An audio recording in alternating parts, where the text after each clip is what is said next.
Rennes joue en rouge, les Verts sont en vert. On joue à Geoffroy Guichard depuis environ un quart d'heure. Surprise, pas de pressing stéphanois. Et au contraire, ce sont les Rennais qui se montrent les plus entreprenants. Exemple sur cette action, 8 joueurs rennais vont toucher le ballon. Pas un seul des Stéphanois qui semblent tous un petit peu figés ne peut intercepter.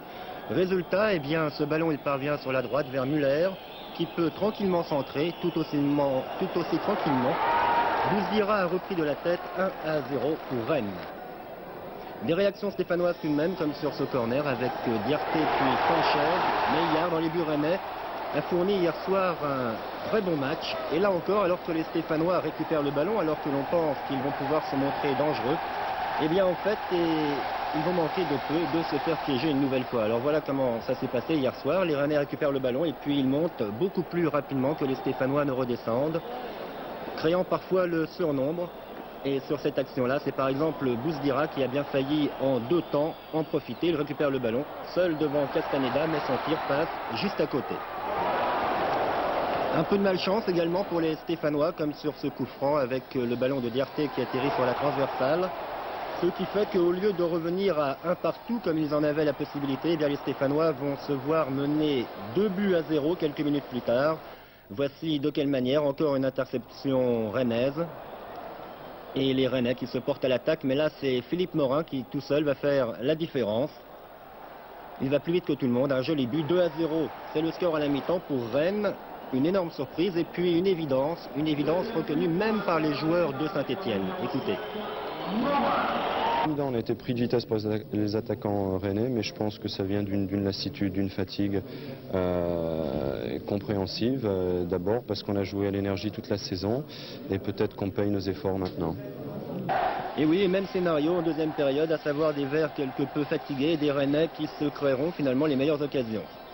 Malheureusement, une fausse note dans ce match. Elle arrive après 5 minutes de jeu en deuxième période. L'avant-centre de Rennes va en effet se voir expulsé. L'avant-centre de Rennes, c'est Mario Relmi. Pour quelle raison est-il expulsé? Vous n'avez sans doute rien vu. Mais le juge de touche, lui, a tout vu. Alors voici ce qu'il a vu. Il faut regarder en haut de l'écran. Tout en haut. Et oui, coup de poing de Relmi sur Gilles qui pourra se relever. Mais bien vu donc de la part du trio d'arbitres dirigé par M. Quignou. Quant aux Rennais qui finiront la partie à 10, même leur entraîneur est d'accord pour souligner la qualité de l'arbitrage. Ne connaissions pas le nom de l'arbitre jusqu'au dernier moment. Je peux vous dire que lorsque j'ai su que M. Quignou était désigné, j'ai quand même poussé un ou de satisfaction sans faire injure bien sûr au reste du corps arbitral. Je sais que M. Quignou était à même de supporter la pression très lourde comme vous avez pu le constater ce soir. Et oui, pression comme sur cette action par exemple, un long dégagement de Castaneda vers Milla qui contrôle. Il est à la lutte avec un défenseur rennais, il tombe, il réclame ensuite évidemment un pénalty, mais un pénalty qui ne lui sera finalement pas accordé. En tout cas, les Rennais remarquablement organisés et malgré un certain forcing, les Stéphanois ne céderont pas. Forcing illustré par exemple par ce tir, regardez, de Castaneda.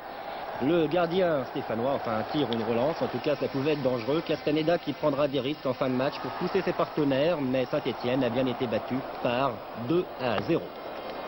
Maintenant, on a perdu malheureusement les 2 matchs les plus importants, celui de Montpellier et maintenant le premier match de barrage. C'est le football, si l'on peut dire, et maintenant on va se tourner vers la coupe.